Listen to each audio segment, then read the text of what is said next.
fruits of the spirit, love, joy, and peace. She's got long suffering, gentleness, and goodness, temperance, faith, and meekness too. Shebrews royalty. She's got the fruits of the spirit.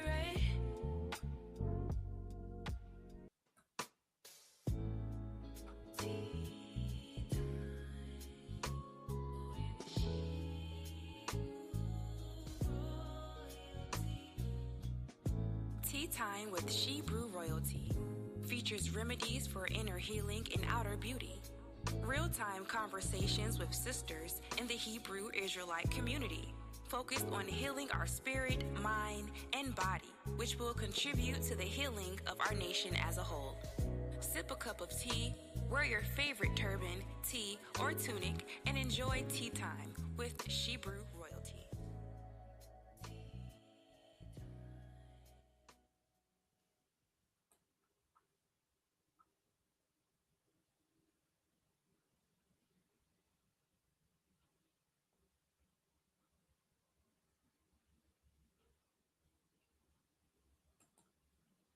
Shalawam, shalawam, shalawam, shalawam, Akwathiam. Shalawam, sisters. Come on in. Come on in. Let's see who is here already. All right. We have Sister Ahab Karad is here. Sister PG El Amani. Sister Phyllis. Yes, come on in. It's so good to see you all. I'm so glad you all are on time. I'm so glad you all are on time because tonight is jam-packed with so much information and I can't wait to get started. So I am going to just go ahead and jump right in. Prayerfully, others will join us really soon so they don't miss anything. But yeah, let's go ahead and get this royal tea party started. Let us get this tea party started. Right, because we have some good stuff for you tonight. Some good stuff. Talk to me, sisters. How are you all doing? How are you doing? How was your week? Let us start off by giving a huge shout out, a praise to the Almighty AHAYAH, ASHAR, AHAYAH, the God of the Hebrews and the Shebrews, in the name of his Son, YASHAYA HaMashiach, whom the world calls Jesus Christ, and the Holy Spirit, Rawach, Qadash. So let's just give them a huge praise for bringing us back another Sunday, another first day of the week. I am so excited about this week. So many things planned for this week. I am just super excited. I hope you are as well. I'm your hostess, Kwala Yakaka, and I humbly thank you for being on this broadcast with me tonight. Welcome back. Happy Sunday. Talk to me. How was your week? I pray that each of you had a blessed week. I did. I most certainly did.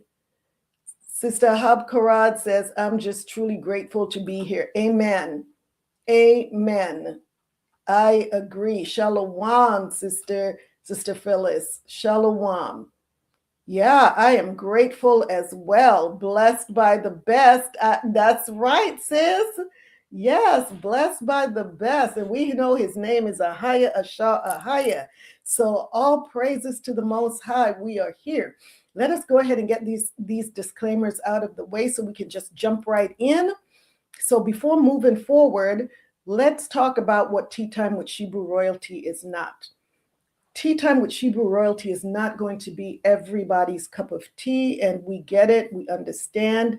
It's not expected to be. However, if you come upon this channel and you realize that, you don't agree with our lifestyle, our beliefs, that's okay too.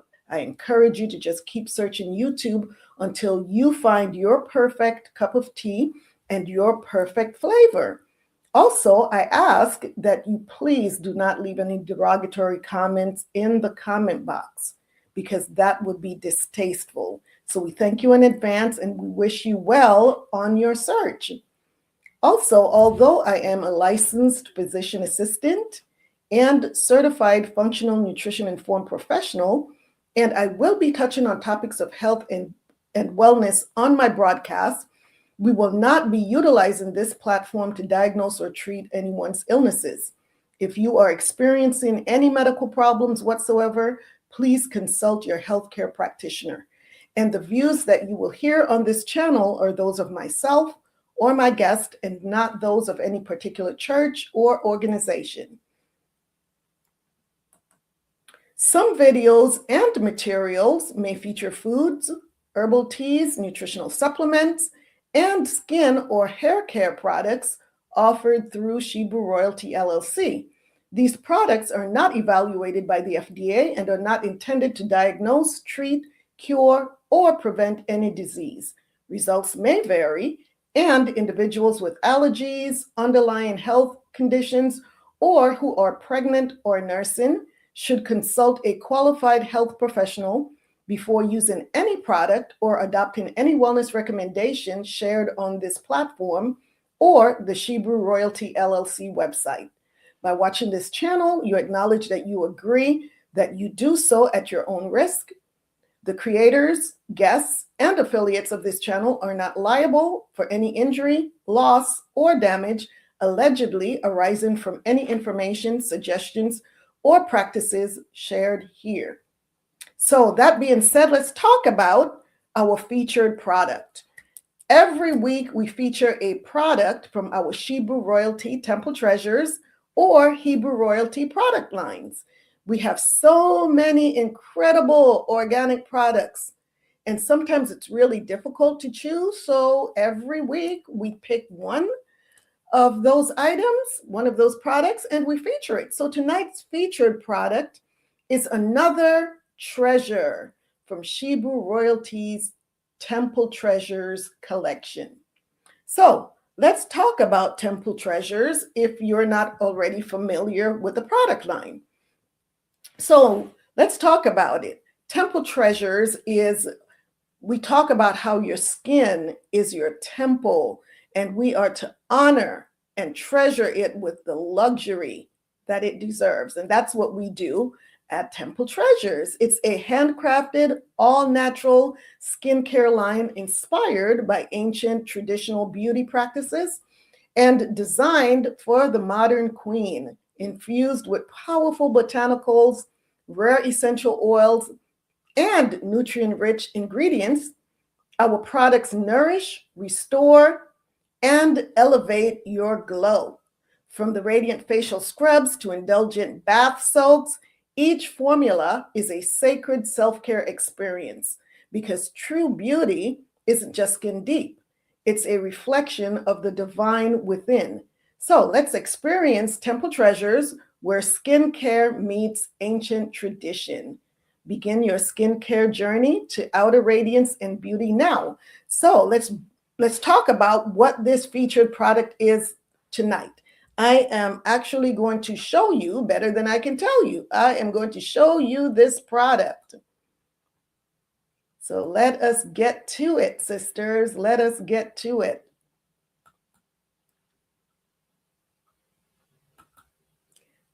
Tonight's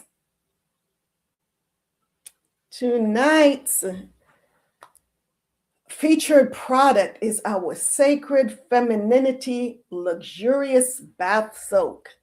Look at that. All right, let's talk about this bath soak. So step into a sacred pause. The Sacred Femininity Luxurious Bath Soak is an invitation to soften, restore, and reconnect with the gentle power within. Handcrafted as part of the Temple Treasures collection, this indulgent soak transforms your bath into a luxurious spa experience where rest becomes sacred and self-care becomes devotion. Infused with mineral-rich salts, nourishing botanicals, and an aromatically balanced essential oil blend, Sacred Femininity supports moment of deep relaxation, emotional release, and inner calm. Let's look at let's see what we have here. This is our label, our Sacred Femininity Temple Treasures Luxurious Bath Soak. Look at that. I mean, this stuff is I am telling you, this is why you will love. Let's talk about why you will love this bath soak. It encourages deep relaxation and stress relief, softens and nourishes the skin, promotes emotional balance and calm, ideal for sacred self-care, and it creates a luxurious spa-like experience at home. Look at this. So let's talk about the aromatic experience. It's a warm floral and heavenly aroma featuring jasmine, rose, sandalwood, vanilla. It's comforting, it's feminine, and it's grounding, and it's never overpowering.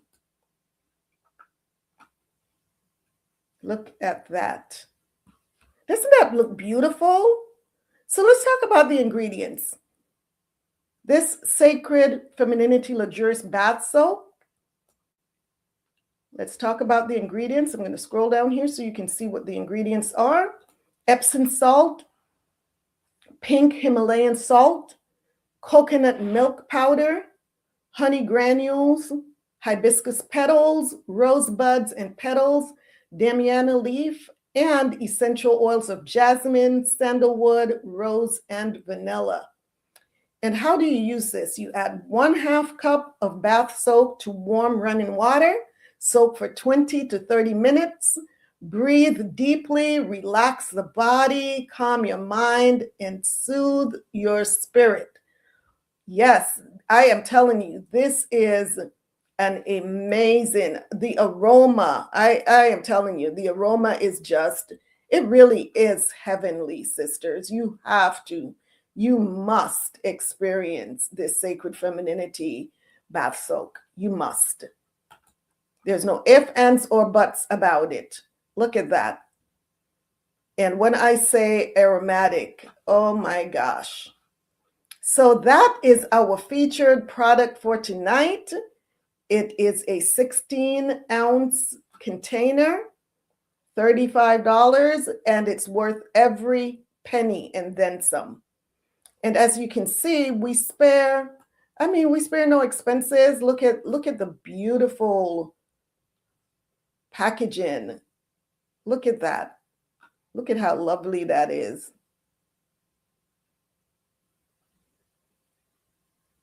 Lovely. All right, sisters, what do you think? Talk to me. Has any of you tried this bath soak yet? Has anyone tried this bath soak? I'm trying to think if any of you have tried this bath soak. Yes. Shalawam, Shalawam, Sister Adana is here. Shalawam, sister. Good to see you. So let's talk tea. Let us talk tea. Sisters, what is your cup of tea tonight? You know I always have to ask that question because, why? Because I need to know. It's tea time with Shebrew royalty, and we do talk and sip tea, right? So my cup of tea tonight is perfectly suitable for this time of year. It's perfectly suitable for the conversation that we are having tonight.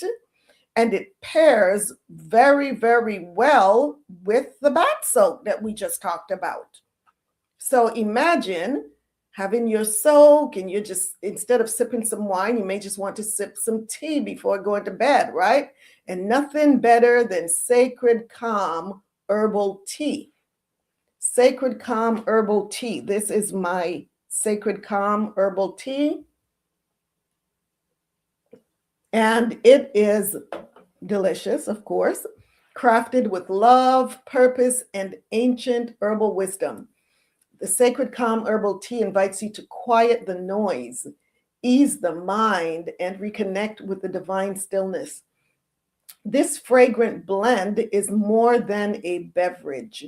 It's a wellness ritual. Whether you're starting your day with intention, winding down from stress, or seeking sacred space for reflection, Sacred Calm nourishes your body, heart, and spirit. So some of the benefits of this tea is it calms the nervous system, and quiets racing thoughts because it's just really soothing and calming. It gently nurtures emotional balance and heart openness. It eases tension, supports restful sleep, and soothes the spirit. A sacred support for reflection, journaling, or post-conflict peace rituals. Nothing better than having some tea and talking over whatever the conflict may have been about.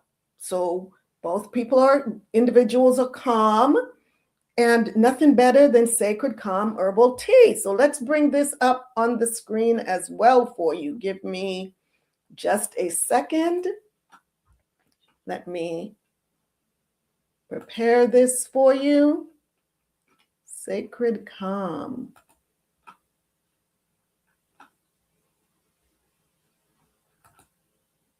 One moment.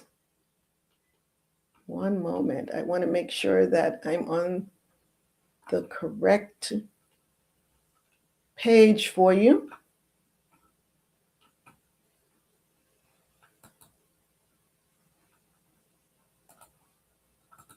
All right, let's pull this up.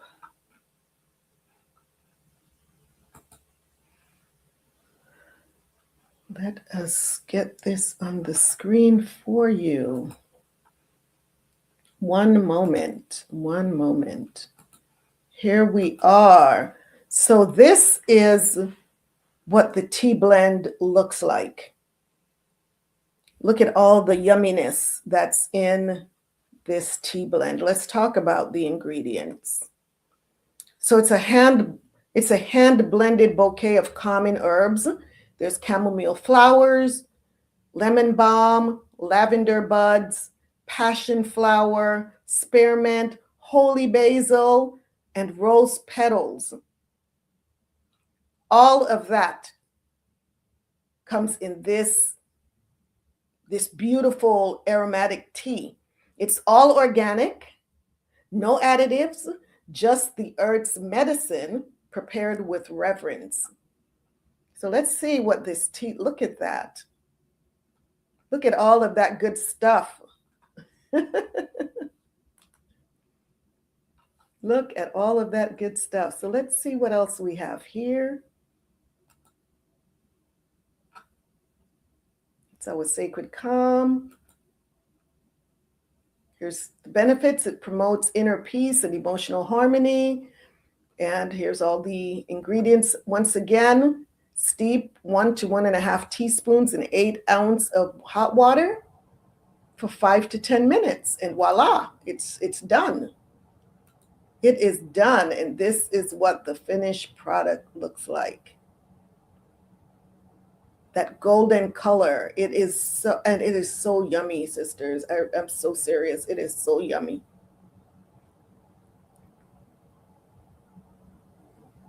All right, so pair it, like I said, with the sacred femininity, luxurious bath soak, soft instrumental music, or your evening wind down playlist.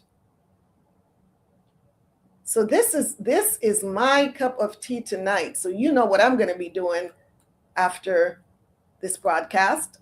I'm going to be chilling. I am going to be relaxing. I'm going to be chilling and relaxing. Sister Zion, Shalawam, sis. Shalawam, good to see you. Good to see you. You said it's yummy, of course. Yes, you've had the opportunity to try this tea, sis. Yes, it is. Sister PG Amani says, Sister Hab, we were thinking alike. Okay, let me scroll up here. Let's see, what are you all drinking? Let's see.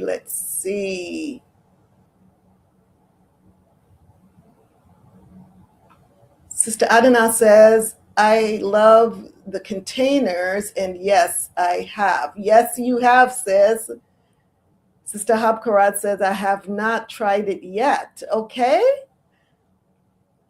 You've tried everything else, Sister Habkarat.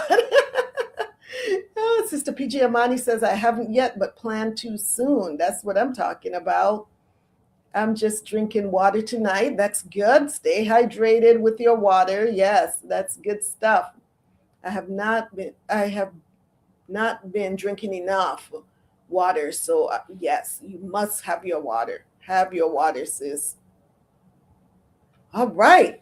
So let's keep this moving. Remember, sisters, before consuming any herbal teas or supplements, please be sure to check with your healthcare provider or pharmacist to avoid potential interactions with medications or any health conditions, and if you are pregnant or nursing.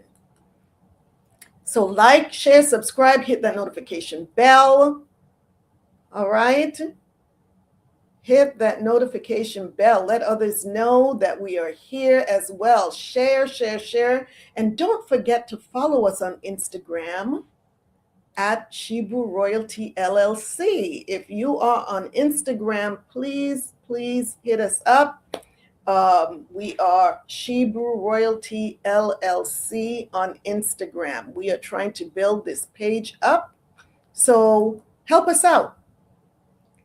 So that being said, shalom again, beautiful sisters, and welcome back to Tea Time with Shebrews Royalty, a sacred space where we honor women's health, wellness, and beauty through ancient wisdom and intentional self-care. So let's talk about what's going on. 4 weeks ago, I think it was 4 weeks. 4 weeks ago, we embarked on a journey, and which was the beginning of a 12-week series. This 12-week series is called Informed Self-Advocacy, How Women Take Control of Their Health. It's a wellness education series designed to equip women, especially those 40 and over, with the tools to confidently navigate today's healthcare system. Guided by decades of clinical experience and a holistic approach to healing, this series teaches women how to ask the right questions, understand their bodies, and actively participate in their care. Each episode offers practical tools, real-life guidance, and empowering insights to help women move from confusion and dismissal to clarity, confidence, and control, because informed women make logical, not emotional, health decisions. So today's conversation is one that many women live every single day, but rarely speak about out loud. It's the third episode in the series. Our episode tonight is titled Caregiver Burnout. Who advocates for the woman who cares for everyone? And if you're listening and quietly thinking, that's me, this message is for you. Today's conversation is for the woman who carries the families, hold communities together, care for children, elders, partners, and everyone in between, and somehow still feels invisible in her own exhaustion. So let's be honest. Women are often the emotional anchors of families, communities, and workplaces. We care for children, we care for aging parents, we care for spouses, siblings, friends, congregations, patients, and sometimes entire communities. And many of us do it while managing careers, businesses, health challenges, and financial responsibilities. Yet somewhere along the way, we were taught that caring for ourselves comes last, that rest is a luxury, that asking for help is weakness, and that exhaustion is simply part of being a good woman. But let me say this clearly. Chronic exhaustion is not a badge of honor. It's a warning sign. Caregiver burnout doesn't always look dramatic. Sometimes it looks like constant fatigue that sleep doesn't fix. You may go to bed, you may toss and turn at night. And even when you do get some sleep, you still wake up the next day feeling exhausted. Irritability or emotional numbness. You may just be cranky, irritable. You can't seem to put your finger on it. Why? Or you may just feel numb. How about brain fog and forgetfulness? When you're stressed out, it's really hard to think straight. And you forget a lot of, you're constantly forgetting. People are asking you, what's the problem? Well, your mind is so focused on the problem that you really don't have time, or your brain is not focusing on what is going on in the present. Anxiety or even low-grade depression. How about frequent headaches, body aches, or digestive issues? And also loss of joy in things that you once loved.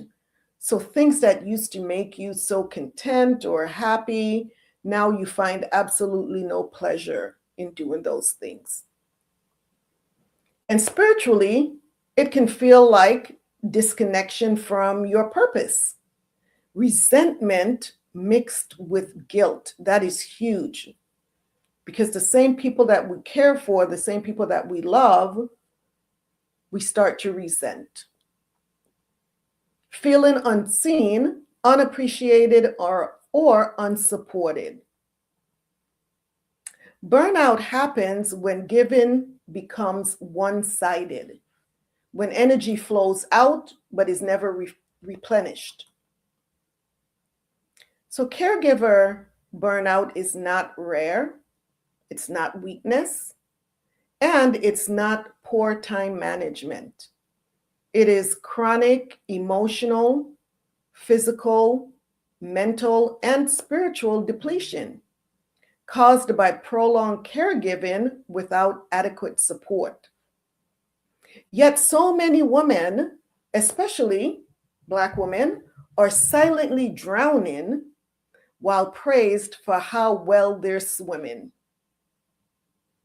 And to understand why, we must look at the cultural narratives that shaped us. These are some of the factors that set us up for burnout. So let me make this clear. These are not in themselves the cause of burnout, but rather huge contributors. So let's talk about one of these issues, maybe. There was a time when gender roles were clearly defined. Who remembers that time? Men were expected to protect, provide, assist, lead physically and materially. Women were allowed, even expected, to receive help.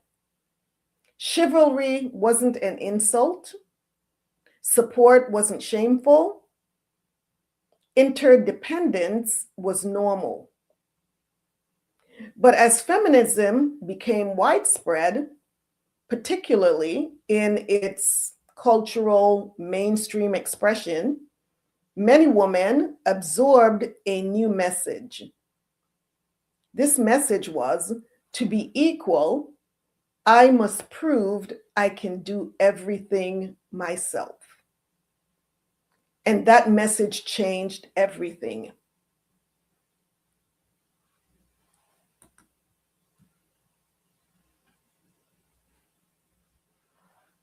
How about, who's heard of the Superwoman Syndrome? The rise of, I've got it, I've got it. Superwoman Syndrome taught women to work full-time, care full-time, manage homes, carry emotional labor, and look composed while doing it all. I know, I suffered terribly from Superwoman Syndrome. Working full-time, caring full-time for the children, being a single mom, managing the home, all of the emotional stuff, not to mention the career, taking care of all my patients. And I was walking around looking like I had it all together, looking composed while doing it all. Sister PG Amani says, yes, me too. Who hasn't done that, sisters? Talk to me. If this sounds like you, I need to hear an amen in that chat box, because many of us suffered from this Superwoman Syndrome. I got it. No, I've got this. You go over there and do you. I've got all of this right here. And most importantly, we never appeared to need help. Never appeared to need help, because why? We got it. Help was declined. Many of us, help was offered, but we declined the help. Why? Because we got it. Chivalry was questioned. If a man wants to open the door for you, it's like, why are you doing that? There must be some reason why you're doing that. What do you want? What do you want from me? Why are you being nice? Who remember those days? Talk to me. Come on, sisters. Talk to me. Give me a thumbs up. Give me an amen. Give me something. Give me a something in that comment box, because I know you all know what I'm talking about and you can relate to exactly what I'm saying. Rest was postponed. Who needed rest? It's like, work 24 hours a day and I'm fine. Strength became performance. Exhaustion became normal. It was just normal to be exhausted. Sister PG Amani, Sister Phyllis says, Khan. Sister Adonai says, Khan. I'm hearing you. I'm telling you, sisters, been there, done that, and still kind of struggle with that a bit, if I'm being honest. If I am being honest, I still am always kind of revved up. I always have to, there's just these things that I got to do. But I am learning how to really take time to rest and listen to my body. But it's a struggle, because when you've been doing something for so long, it becomes habit and it just becomes quote unquote natural. Although it is unnatural, it just becomes your norm and your natural. So exhaustion just became normal. Burnout became invisible. It's like, who's burnt out? I'm not burnt out. Can't you see all this stuff that I've got it under control? Sister Alicia Munoz, Shalawam, Sister Karama, Shalawam, Khan. I believe we need to let men be nice and a gentleman. Khan, rest is very important. Khan. Amen. Amen. I agree, sis, wholeheartedly. So let's be clear again. Feminism brought some gains. The education, the economic opportunities, the legal rights, the autonomy. But what did it do? What it did not do fully was dismantle women's responsibility for caregiving. We still have that, along with going to school and getting the education, the economic opportunities, the legal rights, the autonomy. We still had emotional labor. And we still had household management. So those never went away. So what did that do? Instead, many of us ended up with double duty, right? Now we've added more tasks to what we already had. So now we ended up with double duty.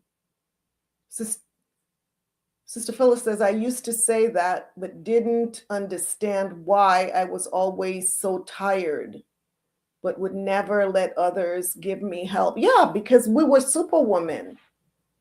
We were Superwoman. Yeah, we ended up with double duty, the traditional caregiving, plus modern workforce demands. So now we had to care not only for the home, but also on our job. And depending on what our jobs were or are, will determine how much faster we burn out. Sometimes we get home from the job and we're too depleted to really give our home the care that it needs. We're already burnt out by the time we get home. And without enough structural or relational support, independence quietly turned into isolation. Women learned how to say, I don't need anyone, when what they really needed was, I shouldn't have to do this alone. There's a difference. Now let's talk about this other situation. For Black women, this pressure goes even deeper. How about the strong Black woman myth?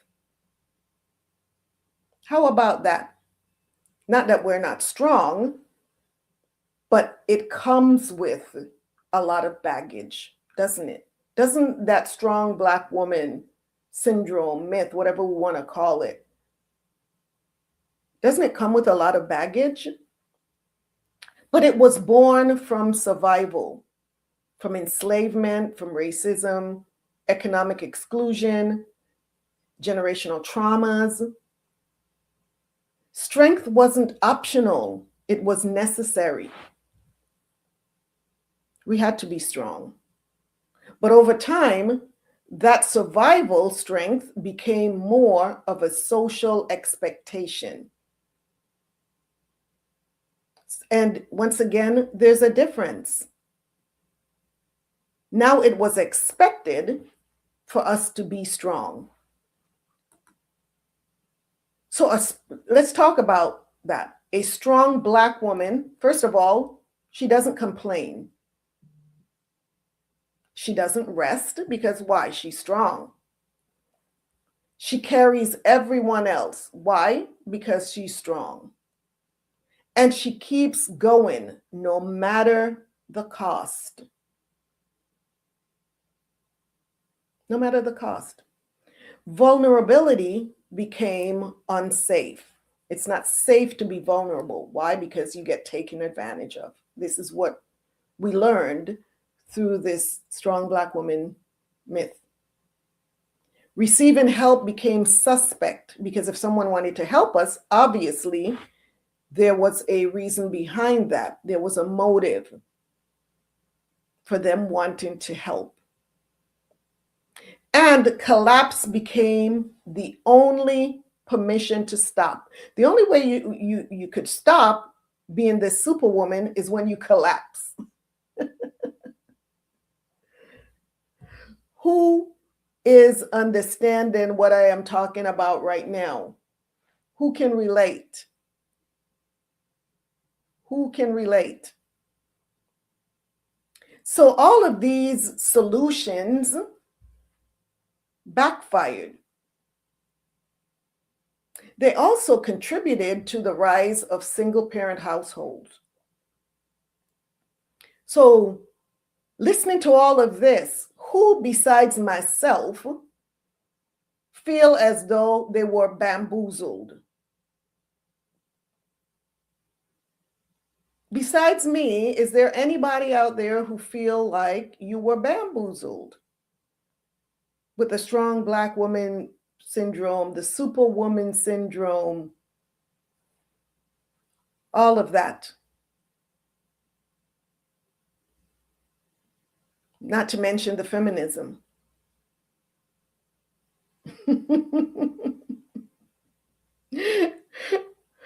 For sure. Sister PG Amani's, yes, for sure. I felt like I was bamboozled. Fell for it. Caregiving is where these narratives collide, right? And collapse. Because why did they collide? And why did it collapse? Because caregiving requires energy.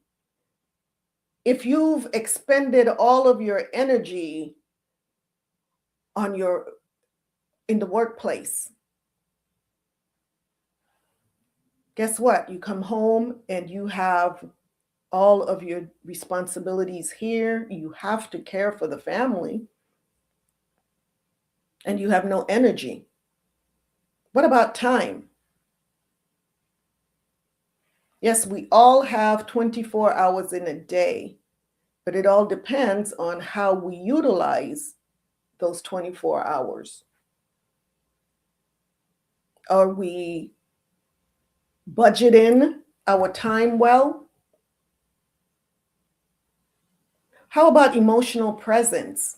Not because you're in the home mean that you are emotionally connected. So you may not be present emotionally, maybe physically, but emotionally you're not. And caregiving requires you to be emotionally present. Sister Adna says, and then it's expected and can be unappreciated. Exactly. Exactly, sis. Exactly.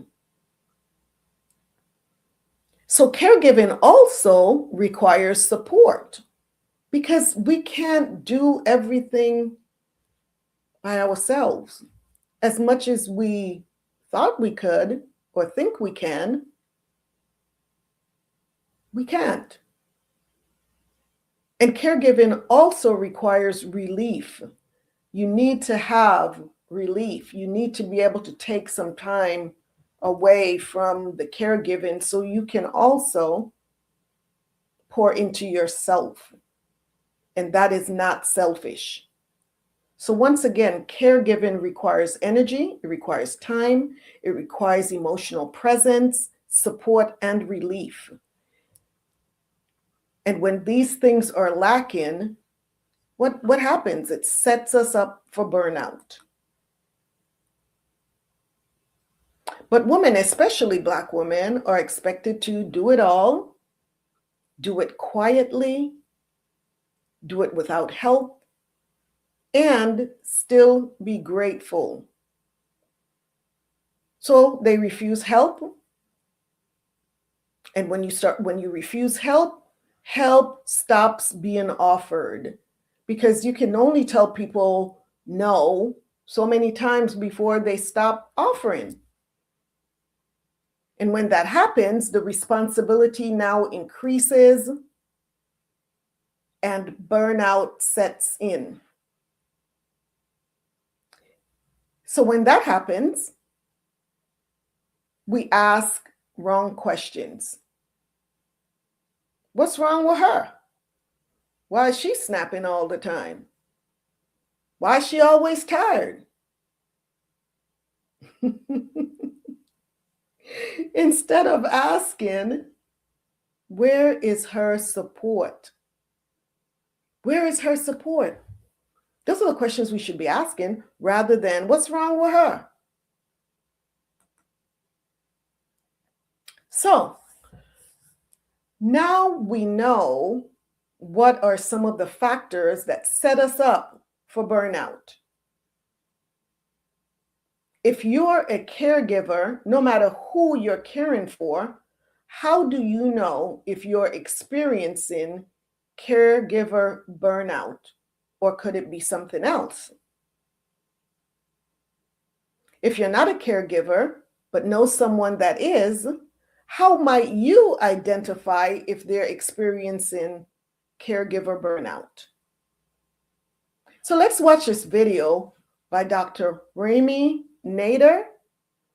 This video is When Helping Hurts, Signs You're Burning Out as a Caregiver. Once again, this video is by Dr. Remy Nader. When Helping Hurts, Signs You're Burning Out as a Caregiver. Let me get this on the screen, and this is fair use for educational purposes only. I'll get this on the screen here for you. When helping hurts, signs you're burning out as a caregiver.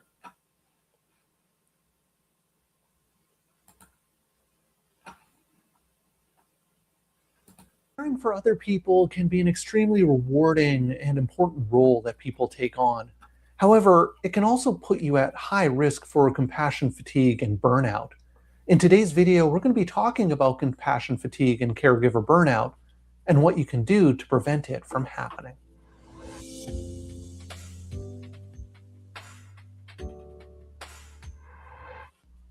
Hi, everyone. Do you find that you take care of other people? I don't just mean this in the context of a parent taking care of a child, but it can take the role of lots of different types of relationships. It can be adult children taking care of their elderly parents. You can take care of people as part of your work. If you're a medical professional, for example, doctors, nurses, therapists, psychologists, service professionals like firefighters, police, other first responders, folks who work with the elderly in long-term care homes, or who work with young children in daycares or at schools. There are lots of different ways in which we can be placed in caring or caregiving roles, in which other people rely and depend on us. And while this is really important, it can be fraught with risk and burnout, and that's what we're going to be focusing on in today's video. But before I get into that, just a couple of disclaimers to go over. I'm a registered psychologist in the province of British Columbia, Canada, and this video is for informational purposes only. It is not intended as a substitute or replacement for advice from your doctor or mental health professional. Now, with those things out of the way, let's start talking about compassion fatigue and burnout. I want you to think about the following question. Why do you care about other people? Why do you want to take care of or help others? Well, there's lots of reasons you can probably think of. You love the person and you want to honor them. You have compassion for others and want to treat them with dignity. You feel a sense of duty and responsibility. You get a sense of reward and feel good about yourself knowing that you're helping other people. You might feel it's a calling and a vocation that you're drawn to. These are all very good reasons to want to help people. They're all very noble desires, and serving other people is usually considered a very good thing. We're often raised with ideals around wanting to help other people, take care of others, serve other people.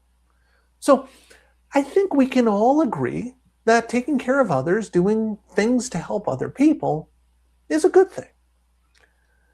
And in order to do this, sometimes it means that we need to put the needs of others ahead of ourselves. If we see someone who's struggling and having a difficult time, we may put aside what we want or what we want to do to ensure that we're there for that other person. So it's important to recognize that taking care of others, being there for other people who need help and support, that comes at a cost. Now, that's not to say it's a bad thing, but it's important to recognize that caregiving tends to expend energy. It takes energy out of you. Now, let's imagine a scenario. Imagine a woman with a couple of children, her husband and her elderly parents. Over the years, she's always viewed herself as the one that made sure that everyone is okay. She helps the children with their homework. She makes sure that they're able to get around to their extracurricular activities.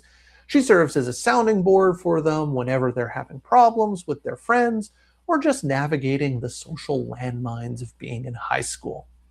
And she gets a great sense of reward and enjoyment from caring for and nurturing her children this way.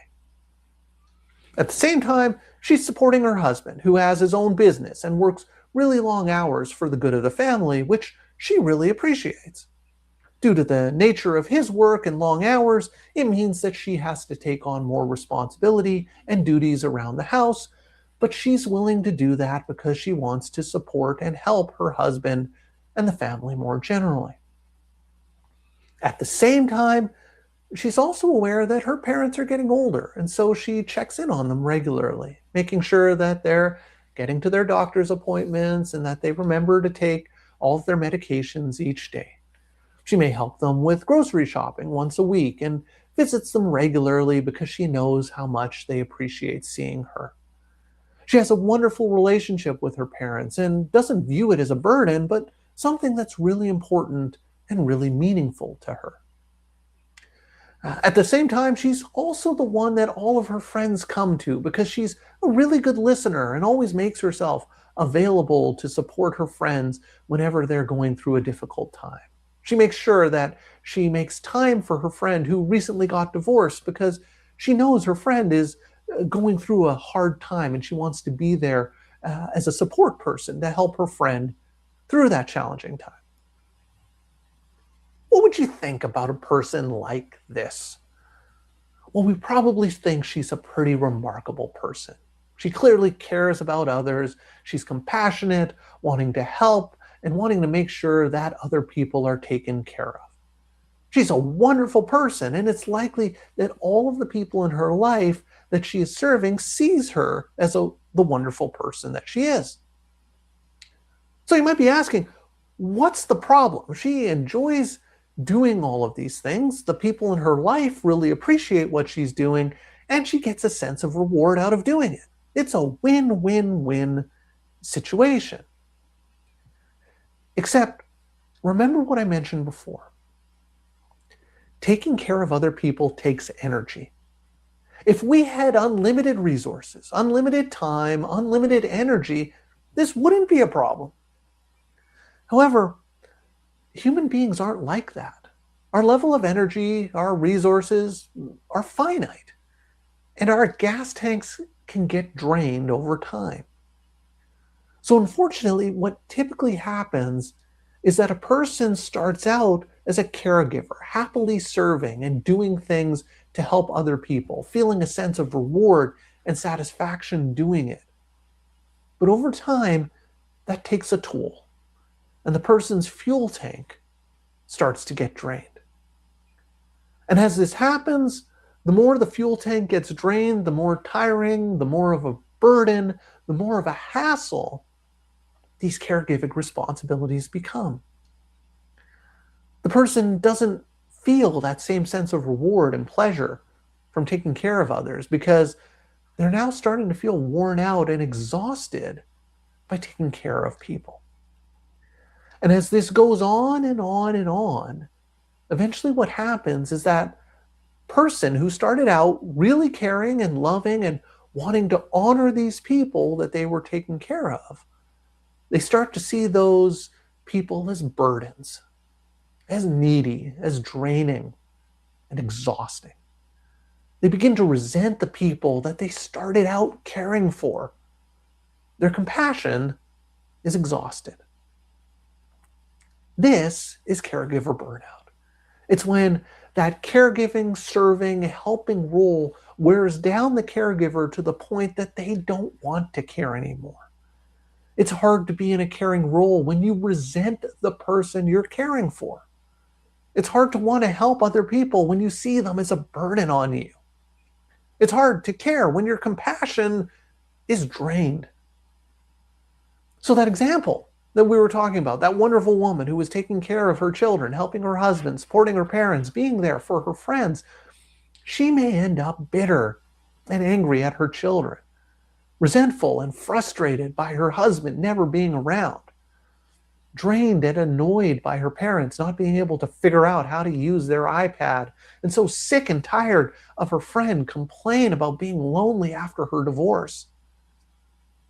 She starts to feel detached and disconnected from these people who she started out caring for and loving.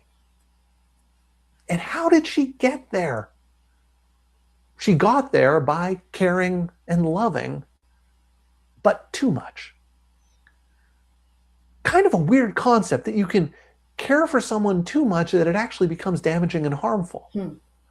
But that's kind of what happens in compassion fatigue and caregiver burnout. So the question becomes, what can you do to prevent something like this from happening? Is it just the case that all caregivers will eventually burn out? Is there anything we can actually do about this? I like to explain the solution by using a metaphor. If you've ever traveled on a plane, you know what happens when you're taxiing away from the gate and you're approaching the runway to take off. During that time, they go over the safety features of the airplane. Where are the emergency exits, where the life jackets are, what to do in the case of a water landing, those types of things. And one of the things they talk about is that in the event of cabin depressurization, an oxygen mask will drop down from the ceiling above you. And do you remember the very next thing that they say? They always say, put your oxygen mask on first, and then help those around who may need assistance in getting their oxygen masks on. Notice, they don't say, make sure that everyone around you is taken care of. Make sure that everyone has their mask on and that they're okay before you put your mask on. And why is that? Why shouldn't we make sure that everyone else is okay before we put our oxygen mask on? Well, if you take all the time to make sure that everyone has their mask on and that they're okay, in that time you may run out of oxygen and you may pass out. And if you pass out, you're of no benefit to anyone. You can't help anyone if you're unconscious. So you put your mask on first to ensure that you can be in a position to help other people. Now, relating this to compassion fatigue and burnout, as counterintuitive as it sounds, the key to preventing burnout is to make sure that you're taking care of yourself at the same time that you're taking care of others. In other words, you're not putting the needs of other people as a priority over taking care of yourself.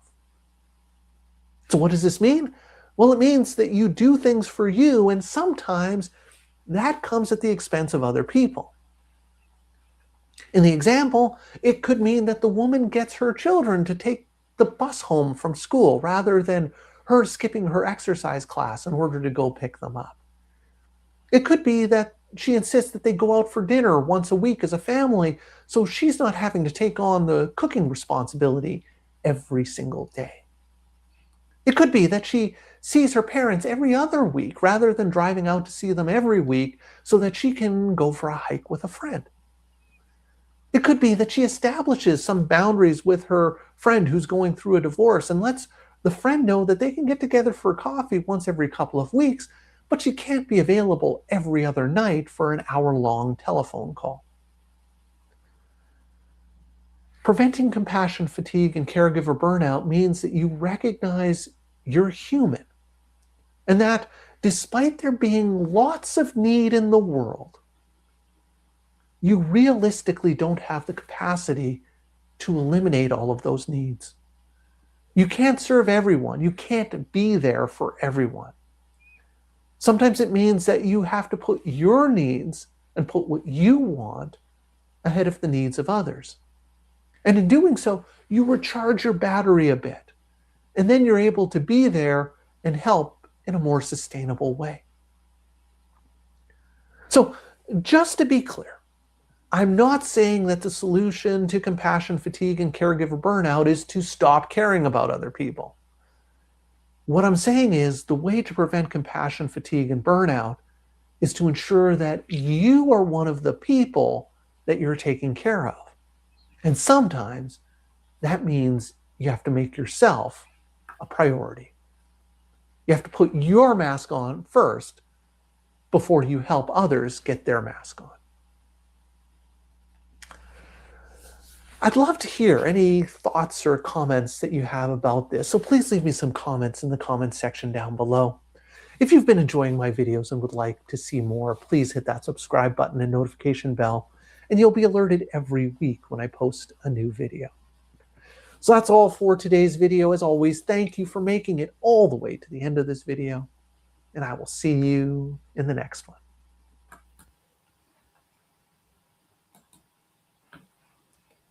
Wow, that said a lot, didn't it? That Certainly said a lot. Loving too much, caring too much. Put your mask on first. Because if you pass out, if you're unconscious, how can you help someone else? If you are unconscious, seriously. Shalawam, Aquat Sierra, beautiful regal self. So good to see you, sis. It's Sister Phyllis number 2. Shalawam, sis. Shalawam. Welcome, welcome. So, that being said, any comments about that? Anyone can relate? Is there anyone that can relate with what Dr. Nader said? So, another question. How many of you have had to care for someone with Alzheimer's, dementia, or someone with severe psychiatric illness, such as bipolar disorder, schizophrenia? It may not be a family member, it may be on the job. If you have, then you know firsthand how difficult it can be and the toll that it takes on your own emotional, physical, mental, and spiritual well-being. So there's an article that I want us to explore, and this goes a little bit deeper into the burnout versus compassion fatigue. What's the difference between the two? And this is by the National Coalition of Certified Dementia Practitioners. Caregiver burnout versus compassion fatigue. What's the difference?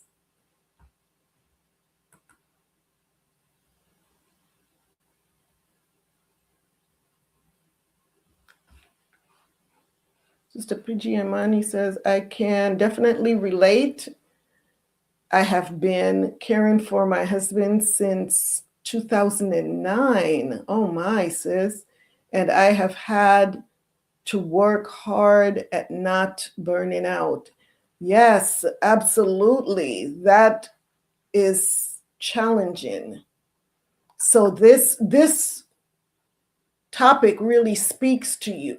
So hopefully you will find some tips on here to help you with this, because I know that is not easy. I know that's not easy, but all praises to the Most High for allowing you to be able to do that and still, as you say, maintaining, right? You're still maintaining. Praise the Most High.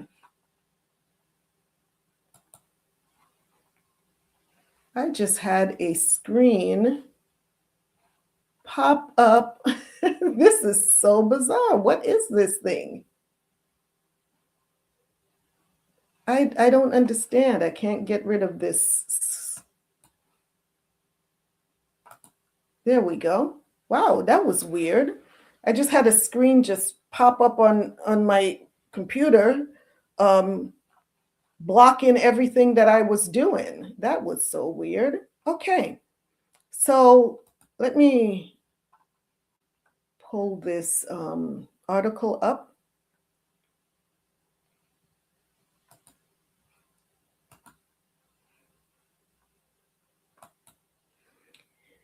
Caregiver burnout versus compassion fatigue. What's the difference? Let's find out about that. The National Council of Certified Dementia Practitioners. So I am going to get my laptop closer to me so I can see. So read along with me, sisters.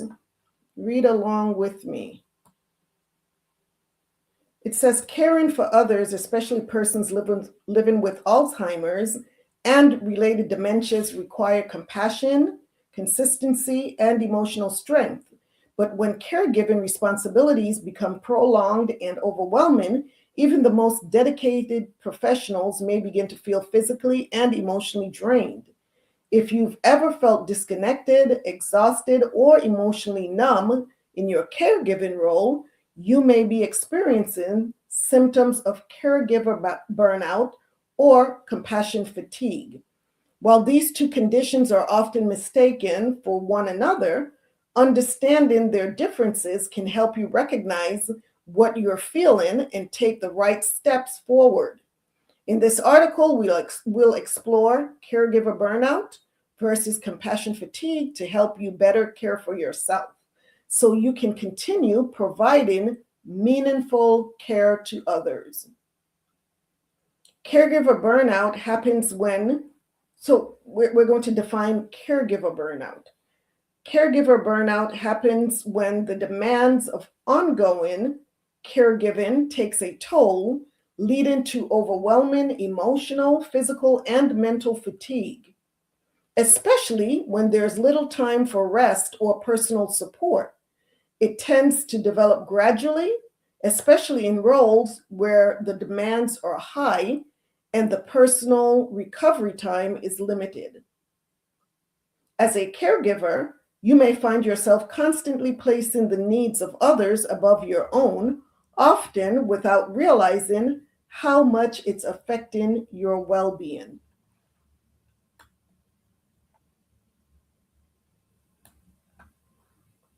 Over time, this imbalance can lead to chronic fatigue, irritability, and a sense of being emotionally drained. You might notice reduced motivation in your work or a growing sense of frustration, even when nothing specific has changed. If you felt like you're simply running on empty, you may be experiencing caregiver burnout, a serious condition that deserves attention and care. So let's define compassion fatigue. Compassion fatigue can happen when you are regularly exposed to the emotional pain and trauma of others, especially in care settings that involves persons living with Alzheimer's and related dementias. While burnout builds slowly, compassion fatigue may come on suddenly. It often appears after repeated exposure to distressing situations where your empathy becomes stretched too thin. You may feel numb, anxious, or emotionally detached, even when you truly care. This condition is sometimes described as the cost of caring. When you absorb the pain and suffering of those you serve, your own emotional health can begin to suffer as well. If you've ever felt like you care so much that it hurts and that pain lingers long after your shift ends, compassion fatigue could be affecting you more than you realize.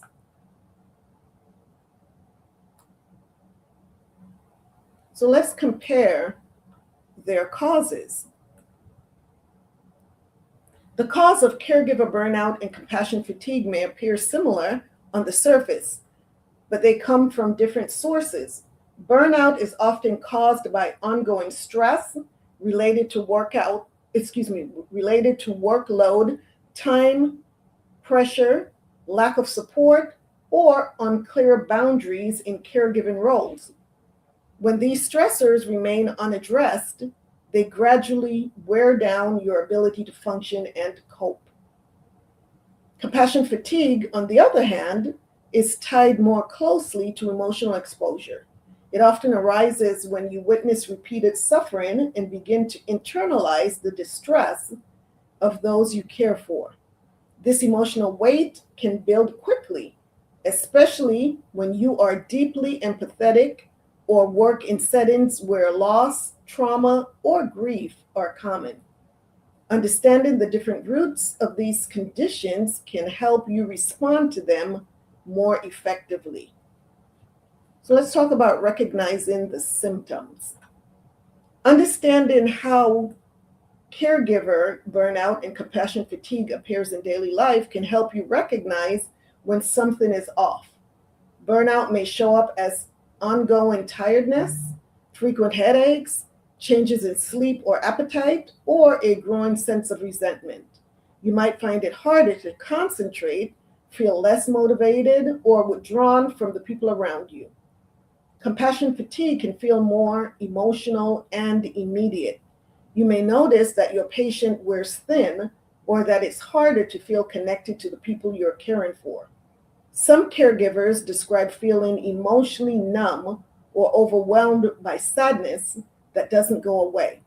While these two conditions share some symptoms, compassion fatigue often includes a deeper emotional heaviness that doesn't improve with rest alone.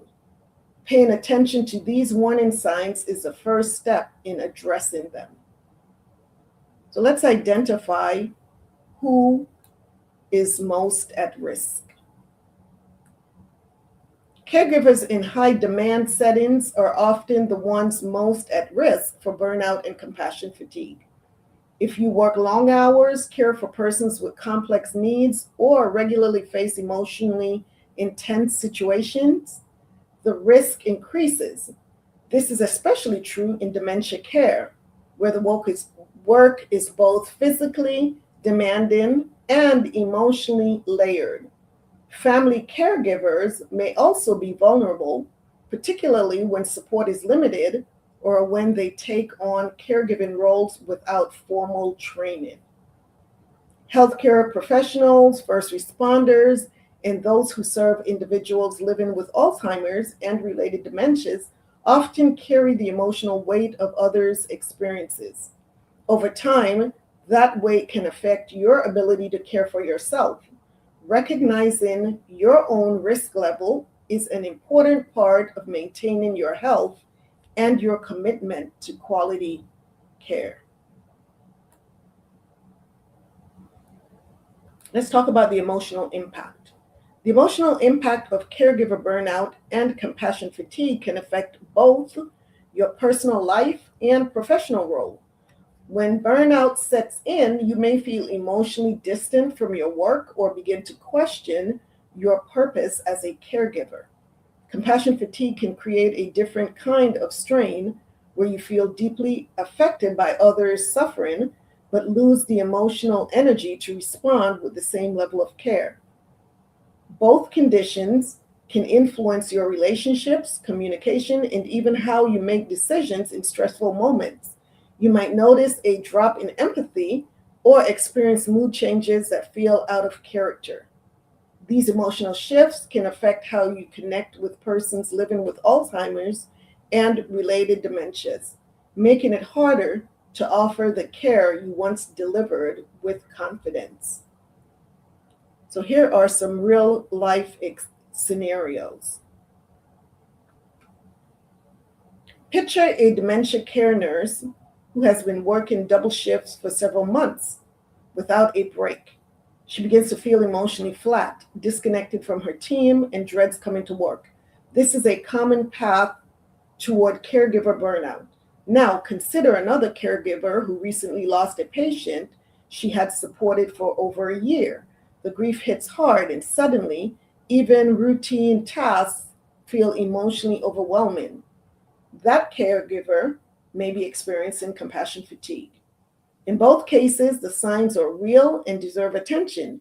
These stories reflect what many caregivers face, even when they are highly skilled and deeply committed.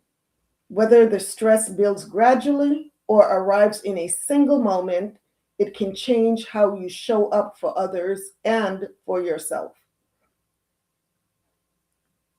So we'll talk about implementing preventive strategies. Recovering from caregiver burnout or compassion fatigue takes time, support, and intention. Pardon me. I jumped too low. Preventing caregiver burnout and compassion fatigue starts with building habits that protect your well-being. One of the most effective steps you can take is to schedule regular time for yourself, even if it's brief. Whether it's a quiet moment, movement, or creative expression, these small breaks can help restore emotional balance. It's also important to maintain clear boundaries between your caregiving responsibilities and your personal life whenever possible. You don't have to do this alone. Connecting with colleagues, supervisors, or peer support networks can help you talk through difficult moments and learn from others who understand the pressure. Education also plays a key role. When you expand your knowledge of Alzheimer's and related dementias, you give yourself tools to manage stress more effectively and improve your sense of control in challenging situations. So let's address the path to recovery.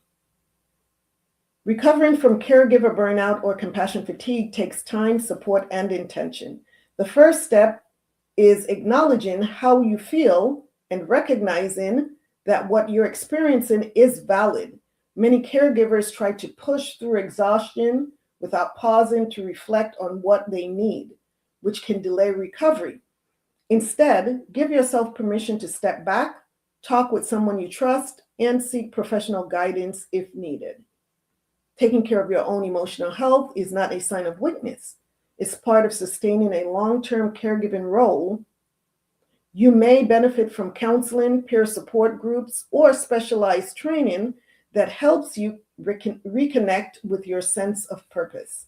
As you recover, you can begin to feel more grounded and capable, both personally and in your care to provide to others. Support your team and yourself. If you supervise or work alongside other caregivers, supporting your team means paying attention to signs of emotional strain, both in yourself and others. When someone appears withdrawn, irritable, or emotionally distant, it may be time to check in. Creating space for honest conversations can reduce the stigma around burnout and compassion fatigue. It also strengthens your workplace culture by showing that emotional health matters just as much as physical performance. Supporting yourself means being proactive, not reactive. You can take steps to protect your own well-being by speaking up when workloads feel unsustainable and by seeking continuing education that prepares you for the realities of dementia care. When you stay informed and connected, you help create an environment where everyone can deliver compassionate, consistent care over time.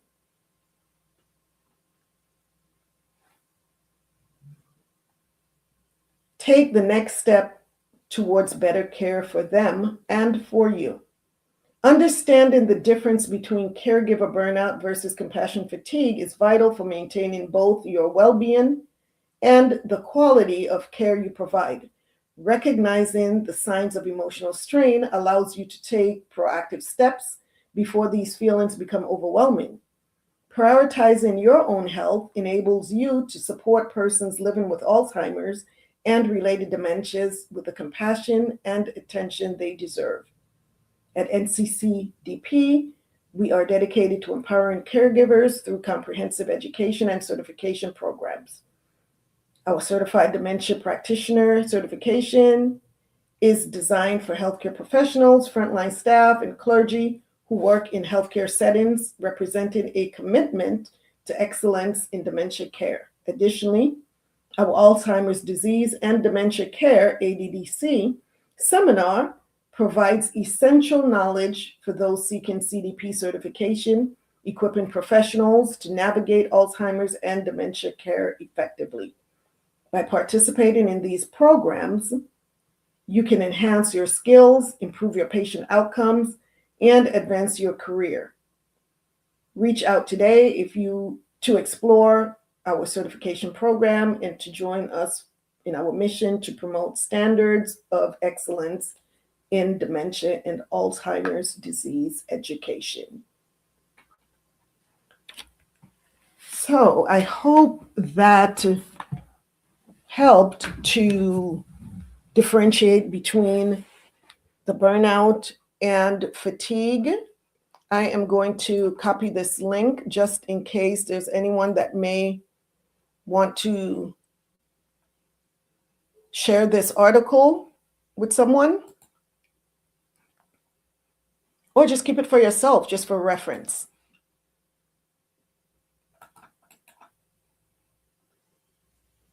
Lots of good information. Lots of really good information there, sisters. Let's see. What are you all saying? Let's see. I was so busy reading. I don't know if you've been.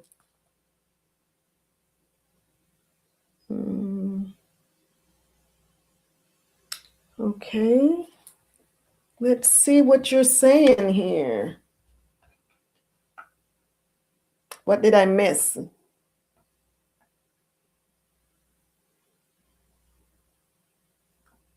Me. Sister Phyllis Robinson says, me. Wow. Sister Phyllis says, I cared for my mom for 11 years. Wow, says her last year of her life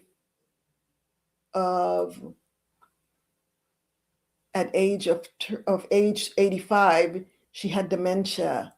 It was very challenging, but I would do it all over again just to see and be with her again. All praises, sis. All praises. All praises to the Most High. Yes, because we love our parents. We love, and man, once they're gone, we realize that even though it was so challenging, whatever it may have been, that having them here, if we had the opportunity to do it all over again, we would. So I commend you for that, sis. 11 years. That took some, what I would call stick-to-itness. Stick-to-itness. And you survived. You survived. All praises to the Most High. All praises. So I'm trying to catch up with what, let's see. I experienced a lot of motivation. I experienced a lack of motivation, a loss of motivation. Oh, wow. Yes. A loss of motivation. Yes, sis. That's normal what we're talking about, right? It's the burnout, the fatigue. It's natural. And it's like the doctor mentioned, if we're running on empty, if the gas tank is empty, it's like trying to drive a car with no gas. We have to keep filling up. We have to keep going to the gas station and putting gas in that tank. And so many of us aren't. So many of us are just running until, guess what? Until you run out of gas, and there you are, stranded on the freeway. Meant loss of. Yes, Khan says. I was reading from a distance, so my vision was I wasn't able to focus in really well, but I caught that. Khan says. So here's the big question. Who advocates for the woman who cares for everyone? We've talked about the burnout, the fatigue, how to identify it. But now we need to talk about who is going to advocate once she has been recognized. Once we know, even if it's ourselves, or if we recognize it in someone else, who advocates for her, the woman who cares for everyone. And we shouldn't have to wait until burnout sets in, right? We should be proactive rather than reactive. Sister Chin, Shalawam says, Shalawam, how are you? Shalawam, she says, I am watching on my TV the show as I cook. All right, what you cooking? Okay, some jerk chicken. This is an amazing topic and a blessing. All praises to the Most High. Just wanted to share that. Much love to you too, says Shalawam, the water for joining. Yes. So who advocates for this woman? And too often, sadly, the answer is no one. For that woman who takes care of everyone else. Sadly, no one. Not the system, sometimes not the family, not the workplace. But let me say this clearly. Self-neglect is not strength. It is not. Endurance is not empowerment. And burnout is not a personal failure. It's a cultural one. Not even the woman herself, because she's been taught, we've been taught that advocating for ourselves is selfish. Hence why we're having this 12-week series on advocating for ourselves in so many different ways. Because for so long, we've been made to believe that when you advocate for yourself, that you're neglecting others, you're being selfish, when that couldn't be any further from the truth. So what's the solution? The solution is not going backwards, and it's not rejecting or neglecting responsibilities. What we have to do is redefine strength. How do we redefine strength? True strength is receiving help without guilt. You should not feel guilty if you need help. True strength is allowing others, especially men, to show up and assist. Reclaiming rest is sacred. That is true strength. Reclaiming your rest. True strength is also choosing interdependence over isolation. Us depending on each other, knowing that you have my back and I have your back. It's not a one-way street anymore. It's being dependent on each other rather than isolating. So a woman can be strong and yet supported. A woman can be capable and also cared for. And a woman can be independent and yet still be nurtured. So, sisters, healing begins with permission. Permission to say, I need help. Permission to say, I'm tired. Sometimes you may have to say, I'm exhausted, because tired just doesn't even define how you feel anymore. It's okay to say that. Permission to say, this is too much. And permission to say, I deserve care too.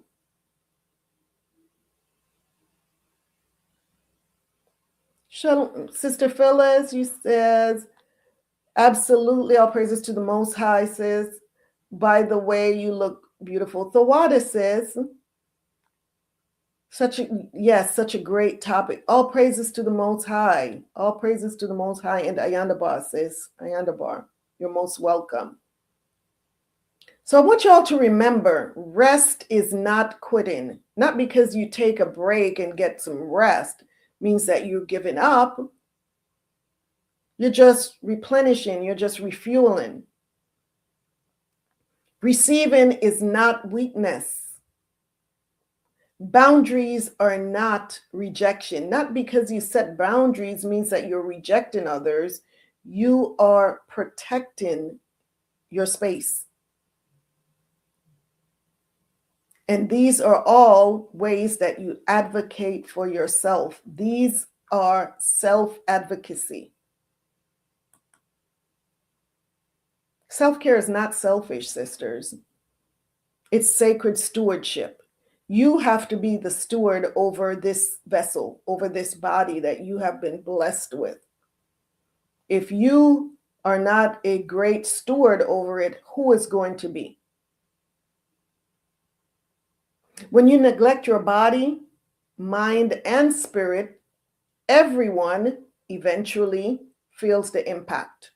So it doesn't now just impact you, it impacts everyone. Because you are the foundation. True care begins when you set loving but firm boundaries. It's okay. It's okay to set loving and firm boundaries. It's okay to say no without guilt. It's okay to ask for help without apology.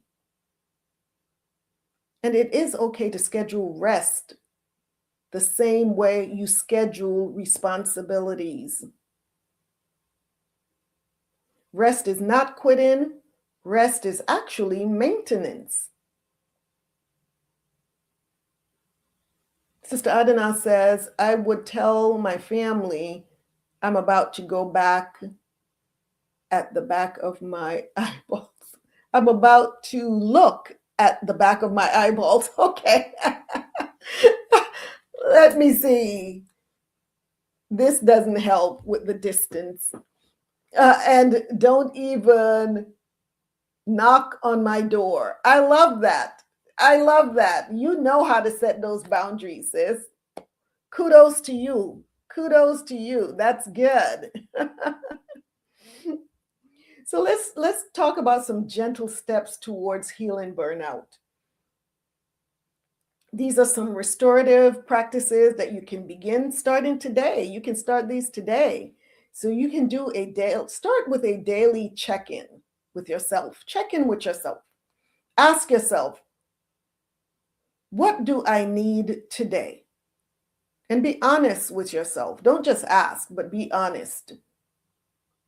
Where am I depleted? Where am I depleted? That's important because you need to know where you're depleted so that you can replenish, right? And what can I release? What can I release? There's some baggage from yesterday that doesn't need to be brought into today. So learn how to dump some baggage.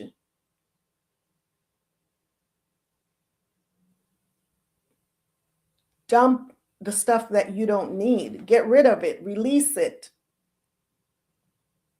Then you also need to nourish your nervous system, your nervous system. You don't want to stay stressed out. You don't want to stay anxious, irritable. Nourish the nervous system with warm herbal teas. This is why I love teas. I just love teas. Teas just give you such a sense of calm, doesn't it? Don't it just give you a sense of calm? The right teas. Such a sacred calm. I'm just saying. Oh, so we're talking about nourishing the nervous system with warm herbal teas, calm in baths, such as sacred femininity, plus others. We have a plethora here at Shebrews Royalty Temple Treasures. Deep breathing, taking time to breathe, really breathe, not that shallow breathing. Inhale and exhale. Gentle stretching.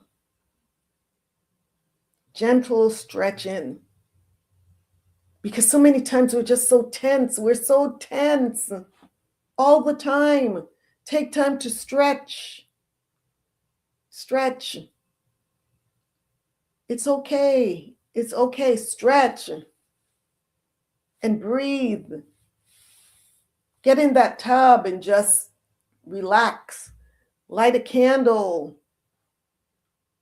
Turn the lights down. Turn on some calm, soothing music and just relax.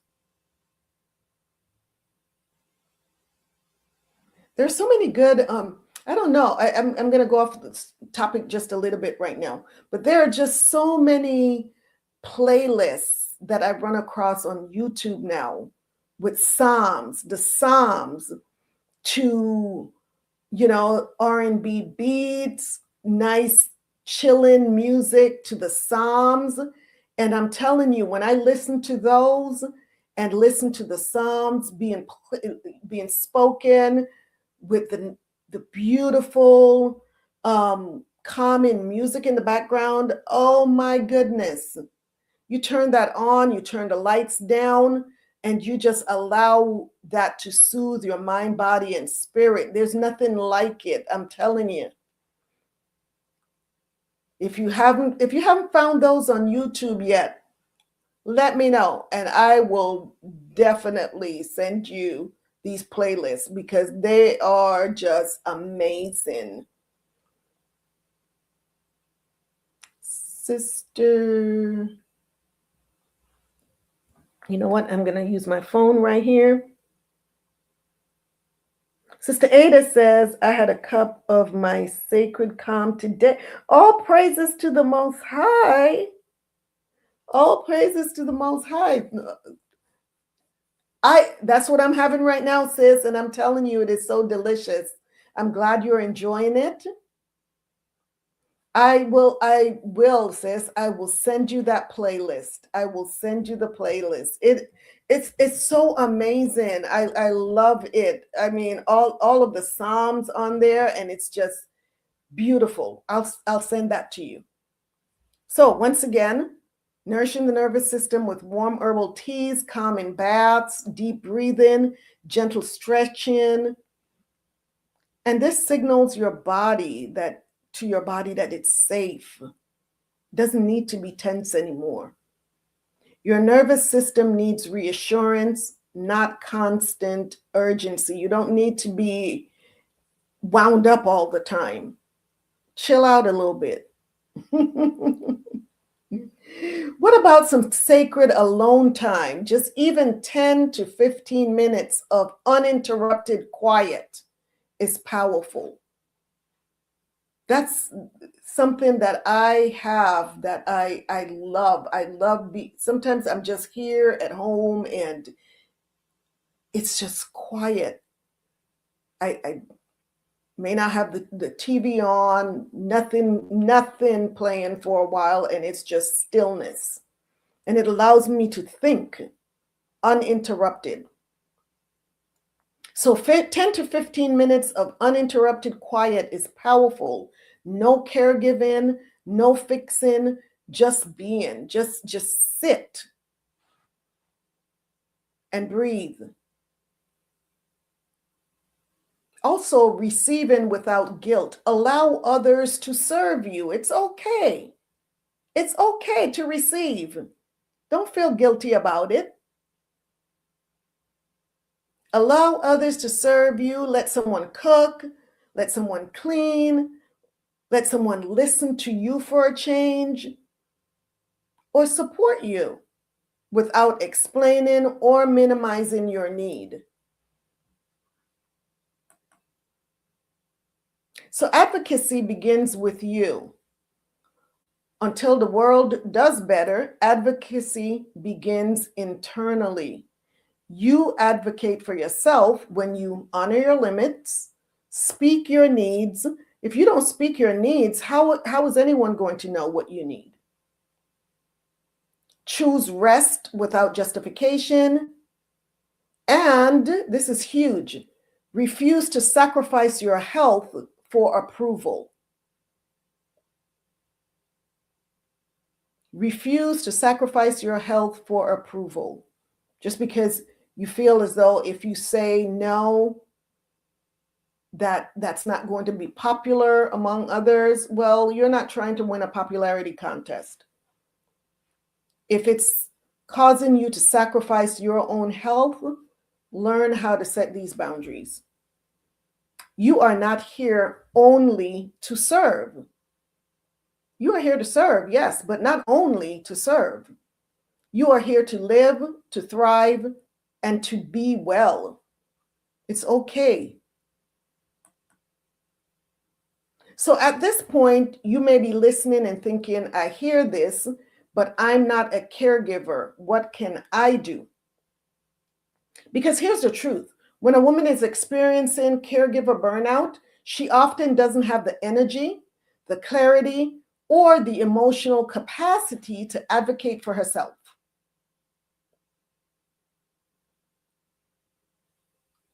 Sister Ada says, I am learning to say no with love. Amen. Amen. And that's so important. And the love starts with you, right? We have to love others as we love ourselves. So we are not loving ourselves, it's questionable whether we're really loving others, right? So here's the truth. When a woman is experiencing caregiver burnout, she doesn't have the energy, the clarity, or emotional capacity to advocate for herself. That's why advocacy must come not only from within, but from families, from partners, from friends, communities, and systems. So let's talk about what real advocacy looks like. First of all, if you're advocating for someone, you will believe her the first time that she says something to you. Advocacy begins with belief. So when a caregiver says, I'm tired, I'm overwhelmed, I can't keep up, the response should not be, oh, you're strong, you'll figure it out. You've always handled it. That should not be your response. Instead, say, I believe you. What do you need right now? What do you need right now? Strength should never disqualify a woman from support. Not because she's strong means that that's a disqualification for support. Number 2, offer specific help. Don't make her ask. Burned out caregivers often won't ask for help. And a lot of times that's the reason why they ended up being burned out, right? Not because they don't need it, but because they're exhausted. They're conditioned to refuse or afraid of being a burden.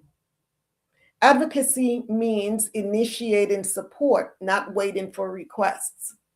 Instead of, let me know if you need anything, try saying to her, I'll take over meals on Tuesdays.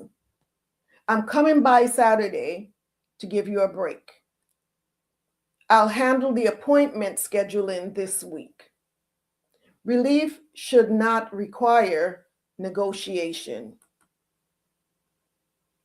Number 3, remove responsibilities, not just offer encouragement. Words alone are not enough.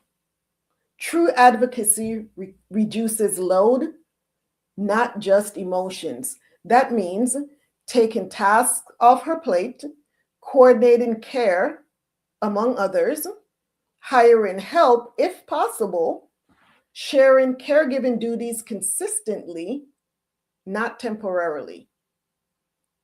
Rest requires space, not just sympathy. Encourage professional and community support. This is another huge area. Advocacy includes helping her to access maybe respite care, counseling or therapy, support groups, wellness practitioners, faith or community resources. Burnout is not a personal flaw. It's a health issue. And seeking help is not weakness. Once again, it's maintenance. Then we also want to normalize rest without crisis. Too often, caregivers are only allowed to stop when they collapse. By then, it's kind of late, isn't it? Advocacy means normalizing rest before a crisis. So that looks like scheduled breaks, guilt-free time off, permission to step away, protection of her rest time. if you know that she takes a nap, she's allowed to take a nap 3 o'clock in the afternoon, please do not go and interrupt her nap at 3:05. As a matter of fact, make sure no one else interrupts her nap. She should not have to be hospitalized to be relieved. Don't wait until she's hospitalized. Oh, she'll get some rest in the hospital. Once again, that's kind of late. And then here's another part. Speak up when she cannot. True advocacy sometimes means speaking on her behalf to family members, to employers, to healthcare providers, to community leaders. When she's too tired to explain, justify, or defend her limits, someone else must step in and say, this is too much for one person. We need to change the plan. We need to fix this.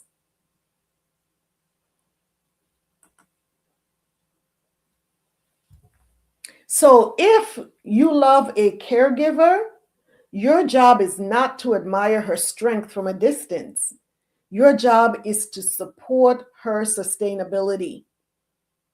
Caregiving should never require self-erasure. She shouldn't have to erase herself because she's caring for someone else.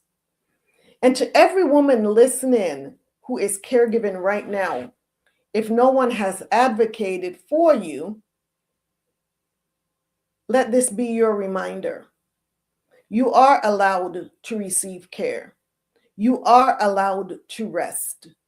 And you are worthy of support without breaking first. Don't wait until you're broken to think that you are worthy to receive support.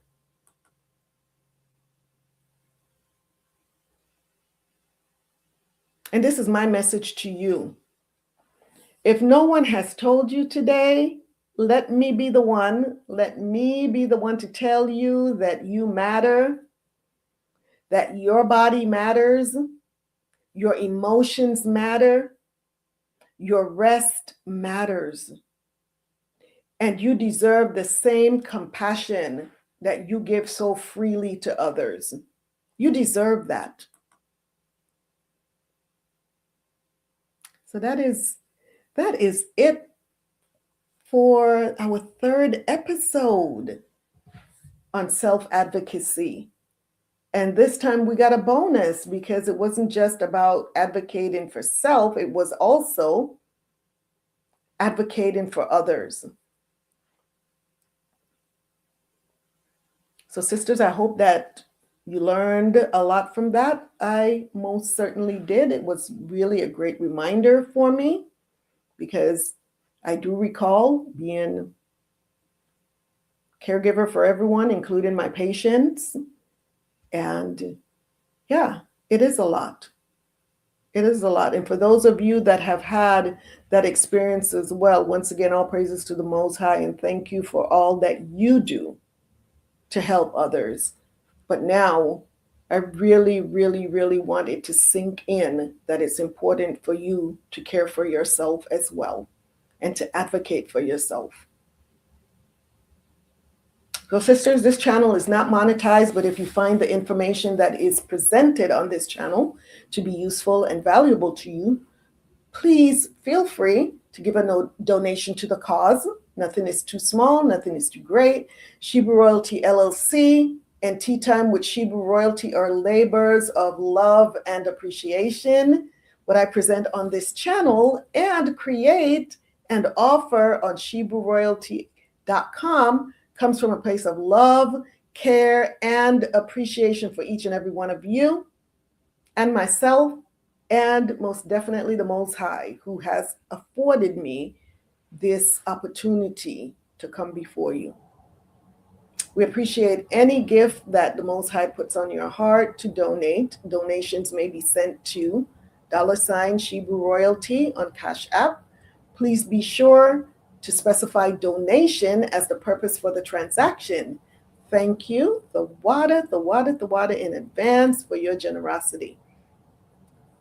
Also, the best way to support us is by visiting SheBrewRoyalty.com and purchasing one of our all organic skincare products from either our Temple Treasures collection, made for the queens, or from our Hebrew Royalty collection, specifically crafted for our kings.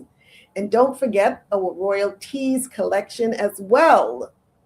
If you haven't experienced our products, please check out our reviews page on SheBrewRoyalty.com and check out what others are saying about our products.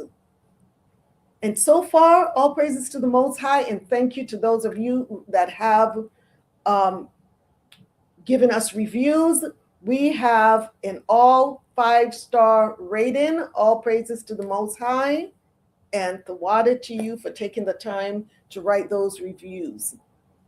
Sister Adana says, awesome session, sis. All praises. Thawada says, Sister Phyllis says, love the session. All praises. Praise the Most High. I'm so glad that you do. Thawada says, so let's see.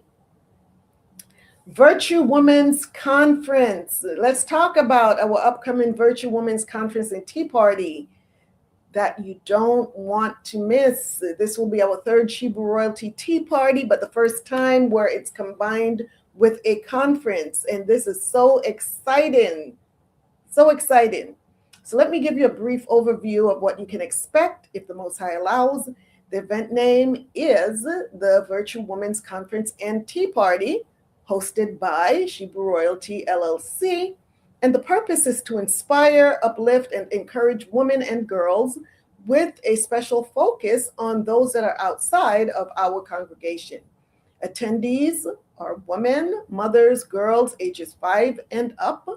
It's a 3-day event consisting of Friday morning to afternoon workshops on women's health and wellness, finances, business, etiquette, and home economics.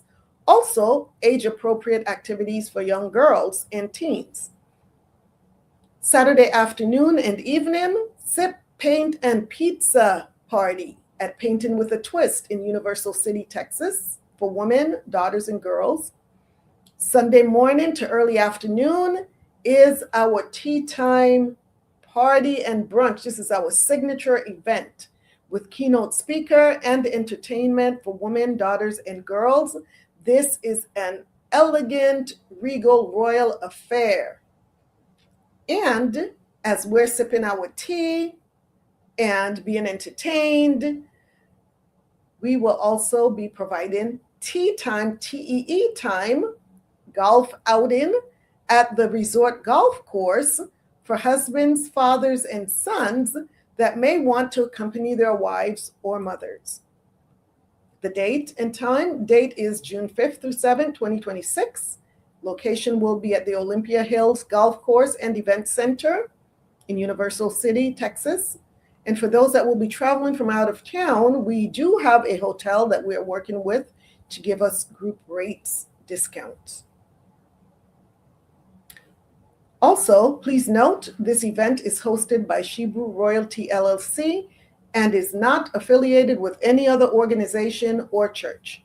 It is open to all women and girls ages 5 and above that are interested in attending this regal royal affair. 5 to 17-year-olds must be accompanied by an adult. Stay tuned for more information. Stay tuned, sisters, and I am going to just show one quick video of our last, our very last tea party. This was in 2023, just before I came to Texas.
So much fun, sisters. And we had a most creative hat and most creative head wrap and most fabulous hat contest. Yes. So that was our 2023 Tea Party. So let's get ready for 2026 for June. And I'm excited. Let's put the Bridgerton franchise out of business, sisters. All right. So let's continue to grow this channel so that this information can reach Shebrews throughout the four corners of the earth. And even those are not Shebrews, but are willing to be a part of our community. We are to let our light shine so that others can be led to the source of the light. Thank you all so much. All praises to the Most High. I'm so glad that you all enjoyed this session tonight. I enjoyed hosting it. So I love you all so very much, and I thank you for your love, your support. I appreciate you taking time out of your very busy schedule, especially on the first day of the week when you have to prepare to be at work tomorrow, most of you. So Thawada, again, I am so grateful for each and every one of you. So if this episode spoke to your heart, please share it with another woman who may be silently carrying too much. Know that I'm praying for you. I'm praying for us. So until the Most High brings us back together again, may you prosper and be in excellent health. And remember, true healing begins inwardly before it is expressed outwardly. I'm your hostess, YASHAYA, a voice of reasoning and justice. Thank you for joining me on another healing moment on Tea Time with Shebrew Royalty. Until next time, remember, you are royalty and your wellness is sacred. And as always, this is Tea Time with Shebrew Royalty. Shalom and many blessings. Good night, sisters. Have a blessed week. And if it's the Most High's will, we will be back here next Sunday, same tea time, same tea channel. I love you all so much. Ahabatha. Peace and blessings. Shalawam and Barakatha.